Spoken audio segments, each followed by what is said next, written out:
Assalamualaikum students. Chapter 10 again today. We have to continue chapter 10. We have discussed all the concepts of acids and bases, all three concepts. Arrhenius concept, Bronsted-Lowry concept, Lewis concept. Okay? Now next topic is ionization constant of water. Okay? Water has ability to undergo self ionization. ठीक है? Self ionization जब water की होती है तो it gives us two ions.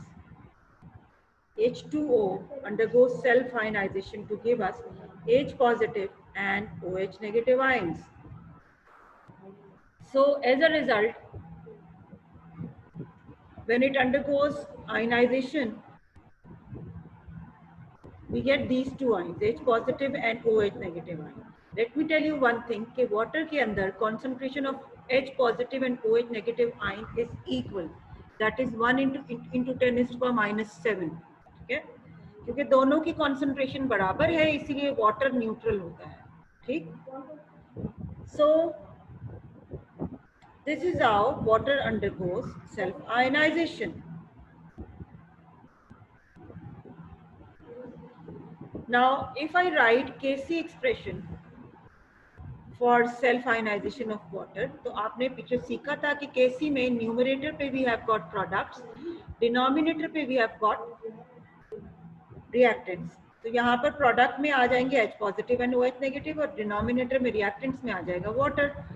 So Kc is equal to concentration of H positive ion into concentration of OH negative ion divided by H2 concentration of H2O. Now water is a weak electrolyte, right? So concentration of water will remain constant.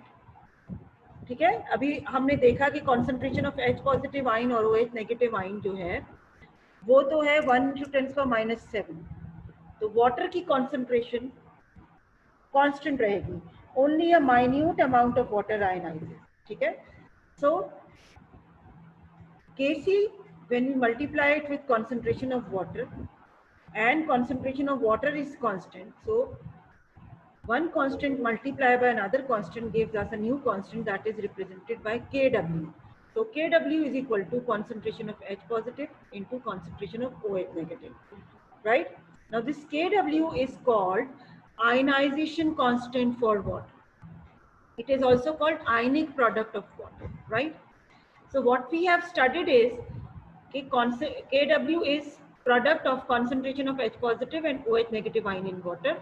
So Kw is 1 into 10 to the minus 7 है concentration of hydrogen ion और इसी तरह concentration of hydroxide ion भी water के अंदर 1 into 10 to the minus 7 है. जब हमने इसे multiply किया तो what we get is Kw is equal to 1 into 10 to the minus 14, right? Pure water में concentration of H positive and OH negative ion जो है वो that remains equal. तो Kw की वैल्यू कांस्टेंट होगी at 25 डिग्री सेल्सियस और उसकी value क्या है 1 into 10 is to the minus 14. It is temperature dependent. अगर टेम्परेचर चेंज होगा तो Kw की वैल्यू चेंज हो जाएगी. ठीक है?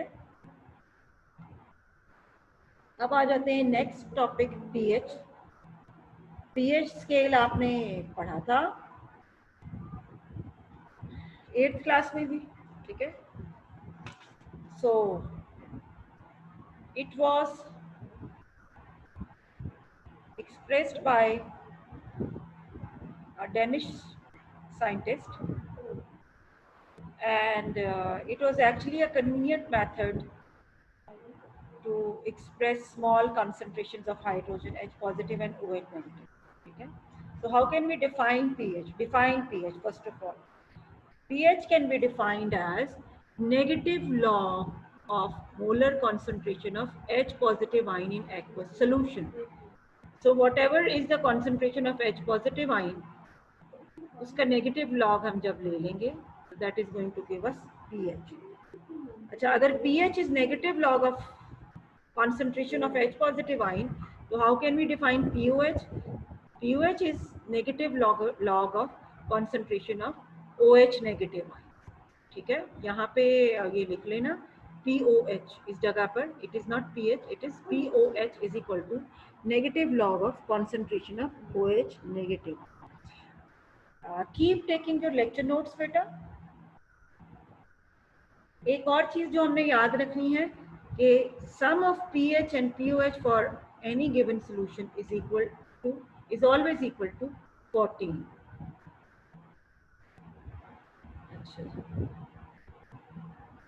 अब हमने फिर पढ़ा था कि अगर हमारे पास प्योर वाटर है तो concentration of H positive ion pure water में 1 × 10⁻⁷ होती है, और concentration of OH negative ion भी प्योर वाटर में 1 × 10⁻⁷ होती है.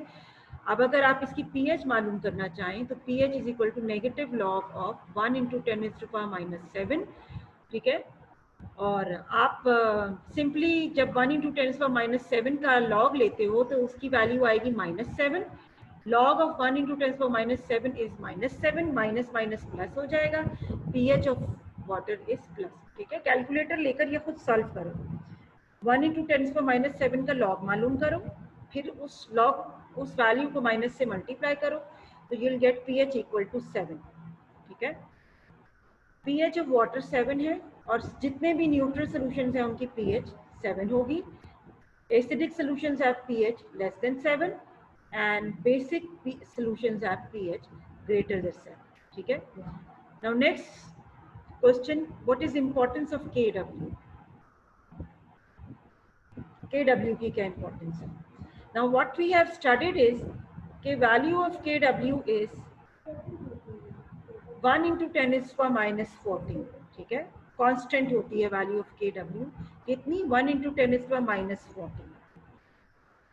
अच्छा, no matter you have a neutral solution, you have an acidic solution, or you have a basic solution, value of KW should always remain constant, and that is 1 × 10⁻⁻14. अगर मैं आपको water का sample देती हूँ एक बीकर में, तो water के अंदर H पॉजिटिव की कॉन्सेंट्रेशन होगी 1 × 10⁻⁷, OH नेगेटिव की कॉन्सेंट्रेशन होगी 1 × 10⁻⁷, और KW की वैल्यू क्या होगी 1 × 10⁻14. अच्छा, लेट सपोज उसी बीकर में आप थोड़ा सा H पॉजिटिव डाल दें, कोई एसिड डाल दें. ठीक है, सही. जब आप एसिड डालेंगे तो H पॉजिटिव आयन की कॉन्सेंट्रेशन बढ़ जाएगी. ठीक है, उसी रेशियो से OH नेगेटिव आयन की कॉन्सेंट्रेशन कम हो जाएगी, और वैल्यू ऑफ KW कांस्टेंट रहेगा. ठीक है, जिस रेशियो से आपने H पॉजिटिव की कॉन्सेंट्रेशन बढ़ाई, लेट सपोज आपने 0.1 मोल डाला H पॉजिटिव आयन का, तो 0.1 मोल H पॉजिटिव आयन का जब आप डालेंगे तो concentration of H positive ion increases, और OH नेगेटिव आयन की कॉन्सेंट्रेशन कम हो जाएगी, क्योंकि उतना ही OH नेगेटिव आयन न्यूट्रलाइज हो जाएगा. तो एज अ रिजल्ट KW की वैल्यू कांस्टेंट रहेगी. ठीक है, सही. अब KW की इंपॉर्टेंस क्या है बेटा, कि knowing the value of KW किसी भी सोल्यूशन में, अगर आपको H पॉजिटिव की कॉन्सेंट्रेशन मालूम है तो आप OH नेगेटिव आयन की कॉन्सेंट्रेशन निकाल सकते हैं. OH नेगेटिव की कॉन्सेंट्रेशन मालूम है तो आप H पॉजिटिव की कॉन्सेंट्रेशन निकाल सकते हैं, right. And then you can determine whether a solution is acidic, basic और neutral.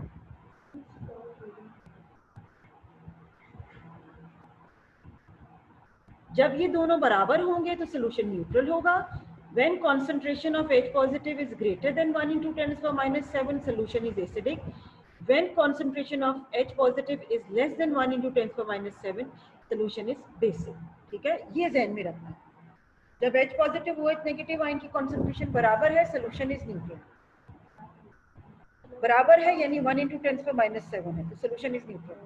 When it is greater than 1 × 10⁻⁷, solution is acidic, और जब ये लेस होगी 1 × 10⁻⁷ से, the solution basic. और ये भी याद रखना है कि अगर किसी सोल्यूशन में हम concentration of H positive ion बढ़ा देंगे तो at the same time concentration of उसी रेशो से concentration of OH negative ion decrease हो जाएगी और आयनिक प्रोडक्ट की वैल्यू कांस्टेंट रहेगी 1 × 10⁻14 Kw की वैल्यू कांस्टेंट रहेगी। इसी तरह अगर किसी सोल्यूशन में OH नेगेटिव आयन की कॉन्सेंट्रेशन बढ़ाई तो उसी रेशो से H पॉजिटिव आयन की कॉन्सेंट्रेशन कम हो जाएगी। OH को बढ़ाया तो H पॉजिटिव कम हो जाएगा और सोल्यूशन के अंदर Kw की वैल्यू वही रहेगी 1 × 10⁻14। What happens if OH ion concentration increases? So that is what I have told you. अगर वो कम हो increase होगी तो H पॉजिटिव की concentration decrease होगी, ठीक है। अच्छा ये टेबल है बेटा, ये याद कर लीजिएगा, समटाइम्स एक्सरसाइज में सॉरी MCQs में आ जाता है pH range to grow certain plants, ठीक है। तो ये आपने अच्छी तरह याद कर लेना है, टेबल आपकी बुक में भी दिया हुआ है।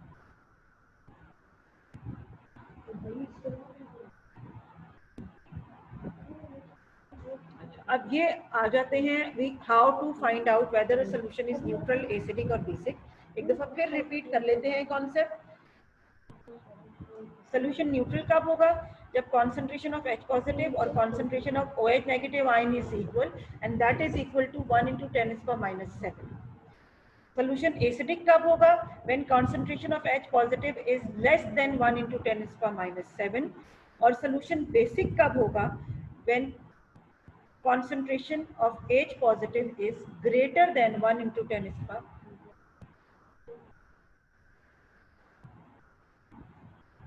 सॉरी मैंने उल्टा बोल दिया। सोल्यूशन एसिडिक कब होगा? When concentration of H positive is greater than 1 × 10⁻⁷। और सोल्यूशन बेसिक कब होगा? When concentration of H positive is less than 1 × 10⁻⁷।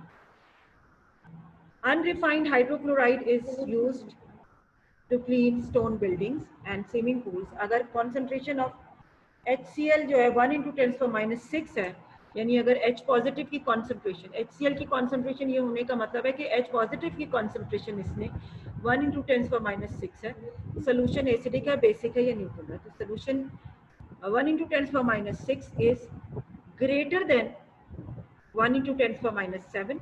concentration of H positive ion is greater than 1 × 10⁻⁷। तो इस सोल्यूशन को क्या होना चाहिए? एसिडिक होना चाहिए। अब दूसरा वाला सोडियम हाइड्रोक्साइड दिया हुआ है आपको,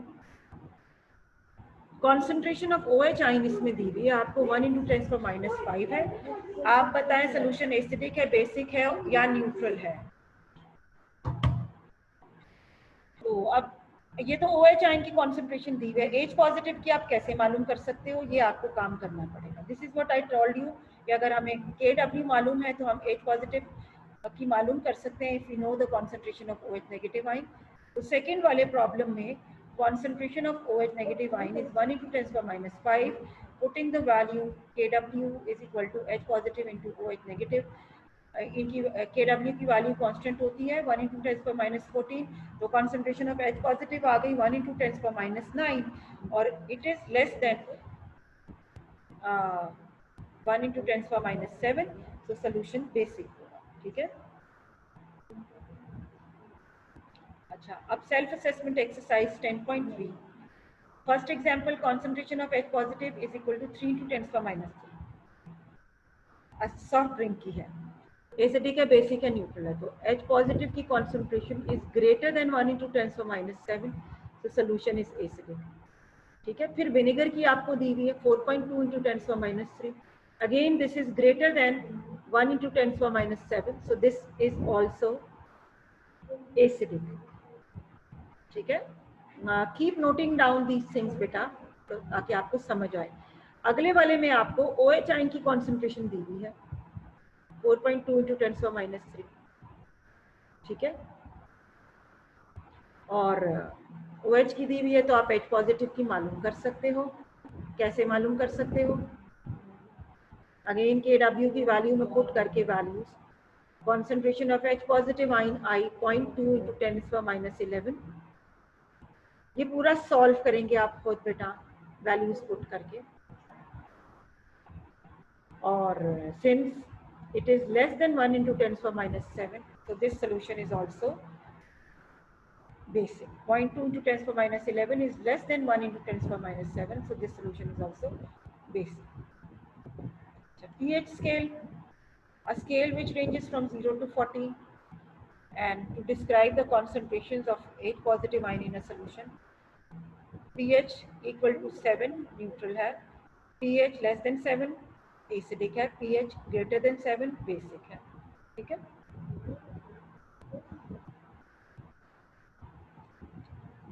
अब आ जाते हैं बेटा हम लोग a soil sample A turns red litmus paper blue, a soil sample B turns blue litmus paper red. Which soil is acidic, which is basic?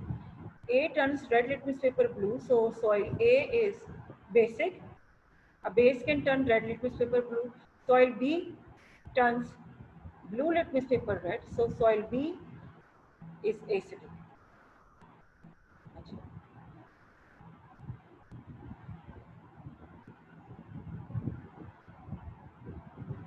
अब आ जाते हैं बेटा एसिड बेस इंडिकेटर्स. पहले सब लोग एक सवाल लिख लो. What are acid base indicators? What are acid base indicators? They are, अब लिख लो जवाब. Acid base indicators are used to estimate pH of a solution.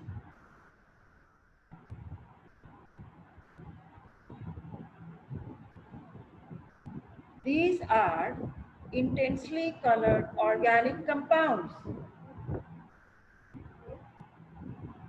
They change color within small pH change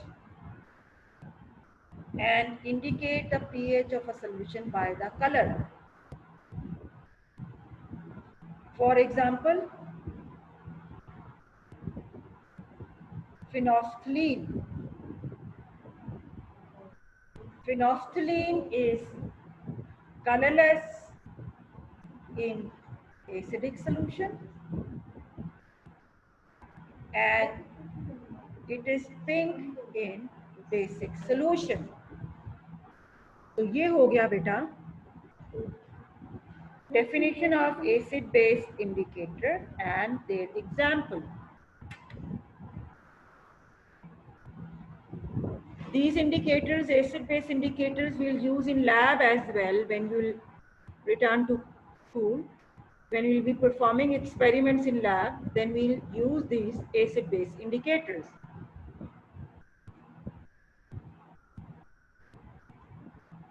Write names of 3 acid base indicators. Phenolphthalein मैंने आपको बता दिया. Methyl blue and bromothiamol blue. The color change rate, pH at which they change their color. Methyl blue का है 5.5. Color in acidic solution, यानी 5.5 से नीचे नीचे की जो acidic solutions होंगे उनमें methyl blue will be red. और color in basic solution 5.5 pH से ऊपर जो ज्यादा जो pH होगी जिस solution की वहां पे ये येलो होगा. ब्रोमोथाइमॉल ब्लू की कलर चेंज pH है 7. एसिडिक सोल्यूशन में यानी 7 से नीचे नीचे के सोल्यूशन में इसका कलर येलो होगा और अगर 7 से ऊपर pH होगी तो उसका कलर ब्लू होगा. फिनॉल्फ्थलीन का pH रेंज है 9. 9 से कम अगर pH होगी किसी सोल्यूशन की तो वो कलरलेस होगा. 9 से ज्यादा होगी तो वो पिंक होगा.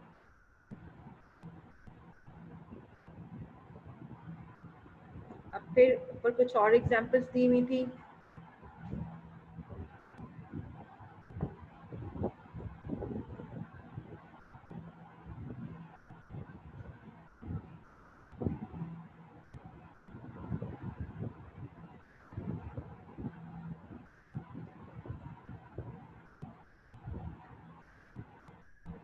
अच्छा बेटा इसके लिए आप लोग अपनी बुक्स में ये एक टेबल बना हुआ है I think so. Colour changes of some acid base indicators. PH ranges भी आपको यहाँ पर नजर आ रही हैं और इसको देखते हुए हमने फिर ये अगले जो क्वेश्चंस हैं वो सॉल्व करने हैं. What is color of methyl red in a solution of pH is equal to 4 and pH is equal to 9? pH is equal to 4 में methyl red will be red and pH is equal to 9 में methyl red will be yellow. ठीक है, methyl red का जो colour change range दिया हुआ है, तो ये जो ऊपर बेटे ये मिथाइल ब्लू दिया हुआ है, ये असल में मिथाइल रेड का है, मिथाइल ब्लू का नहीं। तो 5.5 से pH4 इज लेस देन 5.5, तो उसका कलर रेड होगा। pH9 इज ग्रेटर देन 5.5, तो उसका कलर येलो होगा। इसको मिथाइल ब्लू को मिथाइल रेड कर लेना प्लीज। अब फिर आ जाते हैं ब्रोमोथाइमॉल ब्लू। ब्रोमोथाइमॉल ब्लू का यहाँ पे दिया हुआ है pH eight which colour changes 7, less than 7 होगा तो येलो होगा, ग्रेटर देन 7 होगा तो ब्लू होगा। अब what is the solution pH of a solution? Bromothymol blue is added to a solution imparts blue colour. ठीक है, what is the pH of solution? 9 है या 5 है? तो ब्लू कलर वो कब करता है इम्पार्ट? जब उसका pH ग्रेटर देन 7। ठीक है, लेस देन 7 पे तो वो येलो है, ग्रेटर देन 7 पे ब्लू है। इसका मतलब है कि यहाँ पे pH 9 है। ठीक है, because it imparts blue colour when it's pH is greater than 7। ठीक है,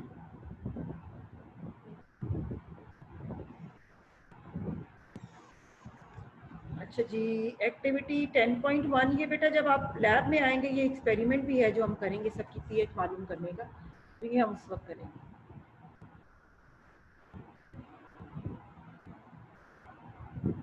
methyl orange, methyl orange is another pH indicator.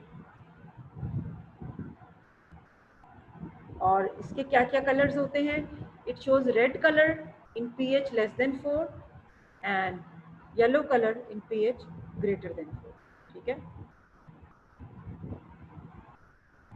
अब यूजिंग दिस इंफॉर्मेशन आपको ये टेबल कंप्लीट करना है।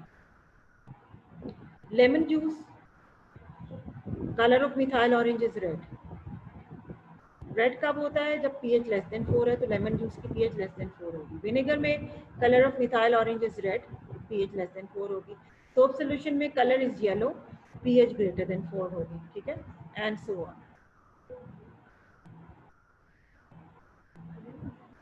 अगला बेटा यहाँ सवाल लिख लो, what is etching? What is etching? अच्छा, नॉर्मली एक बात आपको पता है कि जितने भी मेटल्स हैं they are eaten away when they are treated with metals with acids। किसी भी मेटल आर्टिकल को लेके एसिड में डाल लोगे वो डिसॉल्व हो जाएगा। ठीक है, तो एचिंग में हम वही कॉन्सेप्ट यूज करते हैं। और बेसिकली आपने बहुत सारे मेटल्स देखे होंगे, मेटल आर्टिकल्स जिन पे सर्टेन पैटर्न्स आर क्रेव्ड।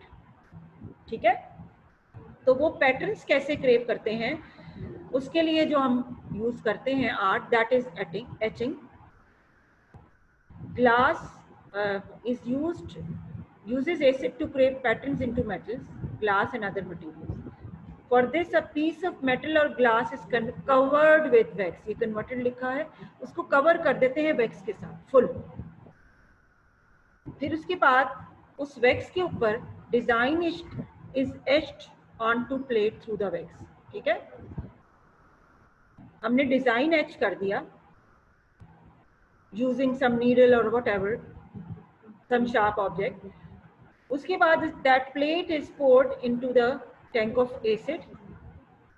अब जहाँ जहाँ वो हमने डिजाइन एच किया है वहाँ वहाँ मेटल एक्सपोज होगी विद द एसिड, वहाँ वहाँ से metal will be eaten away. ठीक है, और जहाँ से वैक्स लगा हुआ है वहाँ तो एसिड नहीं पहुँचेगा। ठीक, जहां से मेटल इज ईटन अवे वहां पे डिजाइन इज लेफ्ट, ठीक है। फिर उसके बाद उसको एसिड टैंक से निकाल कर क्लीन कर लेंगे और वैक्स वगैरह जब हटाएंगे तो वहां पे जो भी पैटर्न हमने क्रेव करना था that pattern is craved. Why is lemon juice used to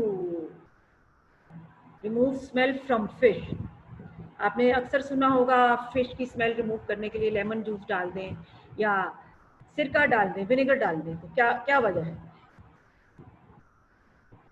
unpleasant odour of fish is due to amines. Fish के अंदर जो अमाइंस होते हैं, एक किस्म के कंपाउंड्स हैं, they give it unpleasant odour. Let me tell you, ये जो अमाइंस होते हैं ये बेसिक होते हैं। तो लेमन जूस एसिडिक होता है, इसी तरह अगर आप विनेगर लेंगे वो भी एसिडिक होता है। तो एसिड और बेस रिएक्ट करते हैं तो सॉल्ट बना लेते हैं, है ना। तो लेमन जूस अमाइंस के साथ रिएक्ट करके सॉल्ट बनाता है। अमाइंस अब अमाइंस नहीं रहे, वो सॉल्ट में कन्वर्ट हो गए, इसीलिए जो अनप्लेजेंट ओडर है वो रिड्यूस हो जाएगा, ठीक है। राइट, होप सो बेटा ये आपको समझ आ गया है जो हमने डिस्कस किया है। उसके बाद नेक्स्ट टॉपिक जो हमने डिस्कस करना है, define salt and right its composition. Before exactly defining the salt, let me discuss with you hydrochloric acid, HCl एक एसिड है, ठीक है। अच्छा, इसमें एक H पॉजिटिव आयन भी मौजूद है, ठीक है। कोई भी एसिड ले लो उसमें H पॉजिटिव आयन मौजूद होगा। अच्छा, 9th में आपने पढ़ा था, सॉरी 8th में, कि एसिड और बेस जब रिएक्ट करते हैं they produce salt and water, right. So अब अगर इस एसिड को हम किसी बेस से रिएक्ट करते हैं तो इसमें सॉल्ट प्रोड्यूस करना है। अच्छा, वो सॉल्ट कैसे बनाएगा? ये जो इसका H पॉजिटिव आयन है ये रिप्लेसेबल है, ये रिप्लेस हो जाएगा किससे? With a metal atom. जब HCl को NaOH से रिएक्ट करते हैं तो वो NaCl और वाटर बनाता है, तो वो NaCl का में Na इज अ मेटल कैसे आया? उसने यहाँ से H पॉजिटिव को रिप्लेस किया, उसकी जगह खुद आके लग गया। So metal atom has replaced hydrogen atom. तो जो प्रोडक्ट बनी है वो इट इज कॉल्ड सॉल्ट, ठीक है। So an acid contains replaceable hydrogen atoms. कोई भी एसिड होगा उसमें हाइड्रोजन एटम्स रिप्लेसेबल मौजूद होंगे। When these are completely or partially replaced by metal atoms, a compound called salt is formed. ठीक है, this is salt. Properties of salts, these are ionic compounds. और जब भी नाम लिखते हैं तो सॉल्ट का पहला जो नाम है वो मेटल आयन का होता है और सेकंड पार्ट जो है वो नेगेटिव पार्ट ऑफ एसिड, ठीक है। सोडियम क्लोराइड, ठीक है, इसको आप क्लोराइड सोडियम नहीं बोलेंगे, इसको क्या कहेंगे? Sodium chloride.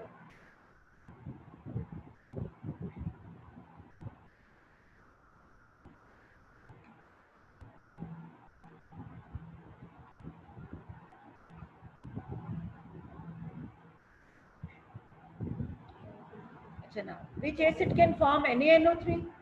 अच्छा, सोडियम क्लोराइड अगर HCl ने बनाया तो NaNO3 किससे बनेगा? HNO3।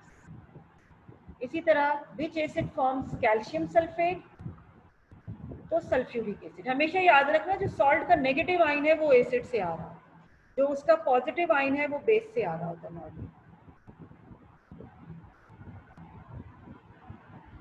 Okay, next is some common acids and their salts. Hydrochloric acid, उसके सॉल्ट्स हैं NaCl, KCl, CaCl2, उसका एनाइन है क्लोराइड आयन।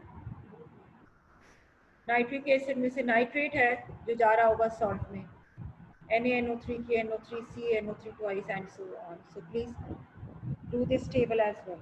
Phosphoric acid का नेगेटिव आयन कौन सा है? PO4-3। उसके सॉल्ट्स क्या क्या हैं?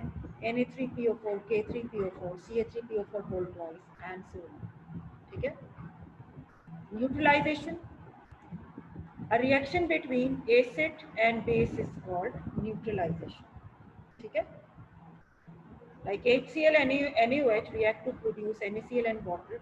This reaction is called neutralization. ठीक? न्यूट्रलाइजेशन हम इसको क्यों कह रहे हैं? क्योंकि H पॉजिटिव और OH नेगेटिव आपस में मिलके वाटर बना लेते हैं. वाटर न्यूट्रल होता है.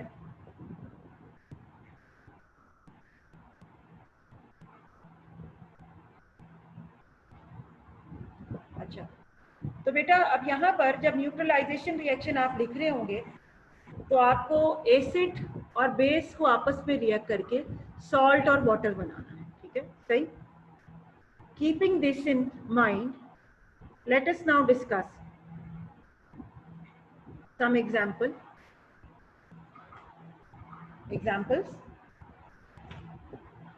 ठीक है, ये आपकी 10.4 है example. Na2CO3 is used to make glass. It can be made by the reaction of carbonic acid H2CO3 and sodium hydroxide NaOH. Write complete and balanced chemical equation for this neutralization reaction. Neutralization reaction में क्या होगा? Acid plus base gives us salt plus water. Acid H2CO3 है, plus base कौन सा है? NaOH है. ठीक. H2CO3 plus NaOH arrow gives us Na2CO3 plus H2O. और अगर आप इसको बैलेंस करोगे, क्योंकि Na2CO3 है तो 2NaOH हो जाएगा. ठीक है, NaOH के साथ 2 लगा दोगे.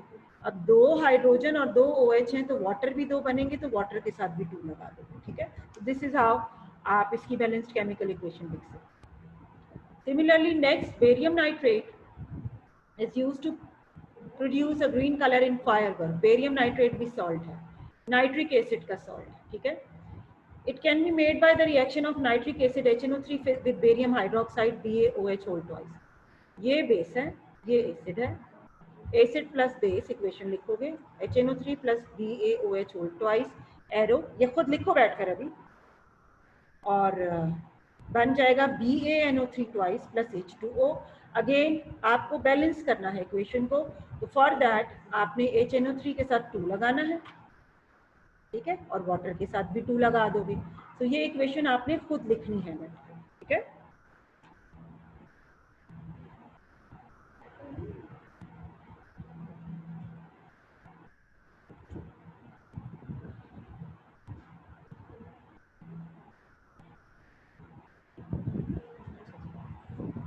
hydroxide such as MgOH whole twice, magnesium hydroxide, it is also called milk of magnesia, is used as antacid. It neutralizes excess stomach acid HCl. Write complete and balanced equation for this neutralization reaction. Again acid or base, acid plus base gives salt plus water. MgOH whole twice plus HCl. Arrow salt बनेगा. Salt कौन सा बनेगा? Salt में negative ion आ रहा होता है acid से, positive ion आ रहा होता है बेस से. सॉल्ट हो जाएगा MgCl2 plus H2O. Again balance करने के लिए ये प्रोडक्ट साइड पे आपके पास MgCl2 है तो HCl के साथ 2 लगा दो रिएक्टेंट साइड पे, और वाटर को भी बैलेंस कर दो प्रोडक्ट साइड पे 2 लगा के. ठीक है, इससे अगला वाला HCl and KOH react to produce potassium chloride. HCl plus KOH gives us KCl plus H2O. ये साथ साथ लिखते जाएं.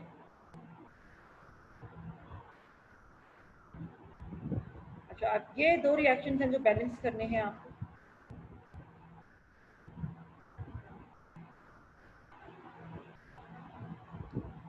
अच्छा, इट इज Na2SO4, सोडियम के साथ 2 लगा दूंगी. ठीक है,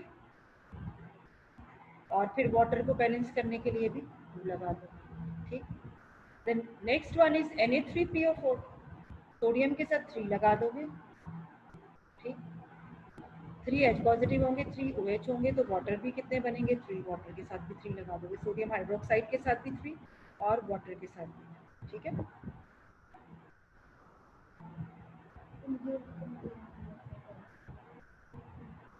अच्छा, there are some acids which can give us more than one salt. कौन कौन से एसिड दे सकते हैं more than one salt? The acids which have more than one hydrogen ion. H2CO3 में 2 H पॉजिटिव है, अगर इसका एक H पॉजिटिव रिप्लेस होगा तो it's going to give us sodium bicarbonate. अगर दोनों H पॉजिटिव रिप्लेस होंगे तो it will give us sodium carbonate. इसी तरह H3PO4 के पास देयर आर 3 आयनाइजेबल हाइड्रोजन, ठीक है, तो ये हमें 3 सॉल्ट्स दे सकता है। पहला यहाँ पर लिखा हुआ है इन्होंने, अगर एक हाइड्रोजन रिप्लेस होगा it will give us NaH2PO4। अब अगर यहाँ से 2 हाइड्रोजन रिप्लेस होंगे फिर कौन सा सॉल्ट बनेगा? Na2HPO। और अगर तीनों हाइड्रोजन रिप्लेस होंगे तो फिर कौन सा सॉल्ट बनेगा? Na3PO। ठीक है, तो फॉस्फोरिक एसिड हमें 3 सॉल्ट्स दे सकता है, कार्बोनिक एसिड हमें 2 सॉल्ट्स देता है, NaHCO3 और Na2CO3। फॉस्फोरिक एसिड के बेटा सारे सॉल्ट्स की अब आप खुद प्रैक्टिस करें।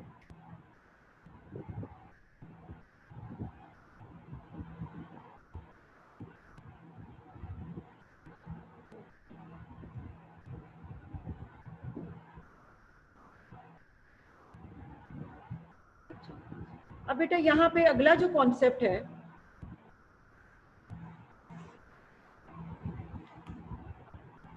वो आप लोग क्वेश्चन लिख लो। Describe type of salts with one example of each. ठीक है, describe type of salt with one example of each.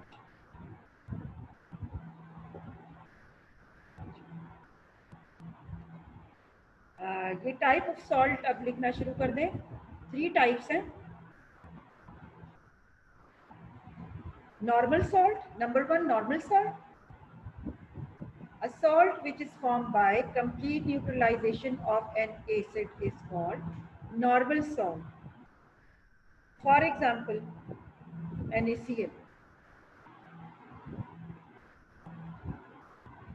ठीक है, second acid salt, a salt which contains replaceable hydrogen atoms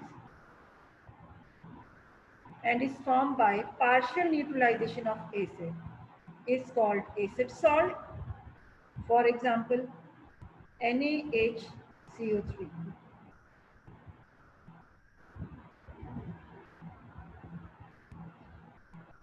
Third type, basic salt,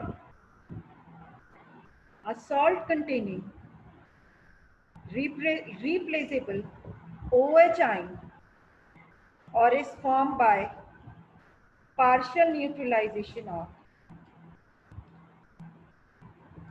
a base is called basic salt. For example, ZnOHCl, ZnOHCl। ठीक है,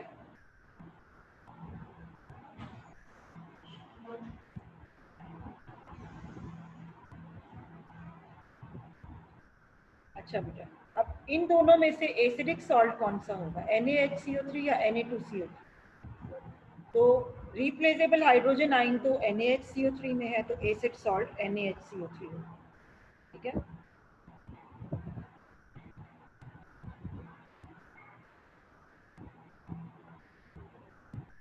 अच्छा, which salt is normal salt? ये यहाँ NaCl लिखना चाह रहे थे, NaOH लिख गए। NaCl, NaHCO3 या Na2CO3? तो NaCl नॉर्मल सॉल्ट है, Na2CO3 को भी टू सम एक्सटेंट हम यही कहेंगे। अब वो जो मैंने आपको बताया था कि phosphoric acid can give us more than one salt. जब एक हाइड्रोजन रिप्लेस हुआ तो NaH2PO4, जब 2 हाइड्रोजन रिप्लेस हुए तो ये Na2 होगा, इसको Na2 लिख लेना। इस जगह पर 2 आएगा, Na2HPO4। और जब तीनों हाइड्रोजन रिप्लेस होंगे तो Na3PO4 बनाएगा। ठीक है,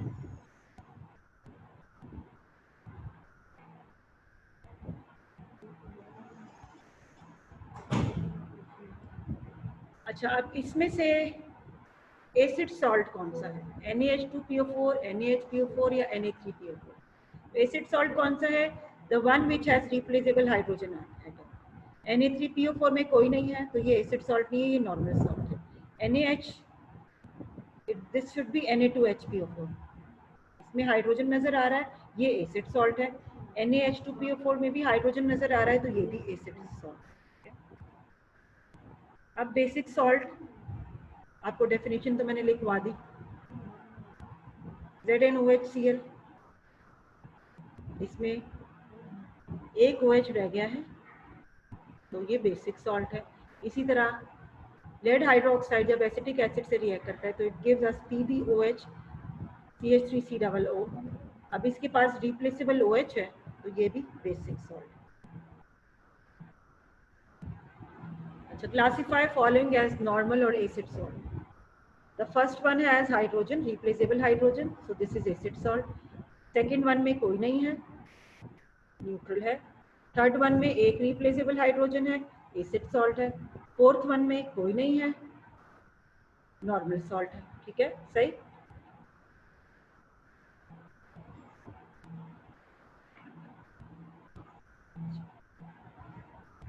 So but I'll stop my today's discussion here. तो आज हमने जो भी चीज़ें डिस्कस की, होप्स हो कि आपको बहुत अच्छी तरह क्लियर होगा।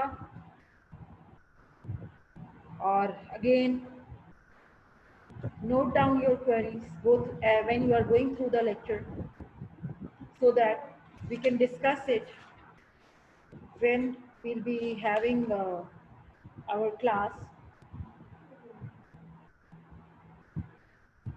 Plus I'll about the homework I'll discuss with you through WhatsApp message. ठीक है, WhatsApp message के थ्रू मैं आपके साथ डिस्कस करूँगी।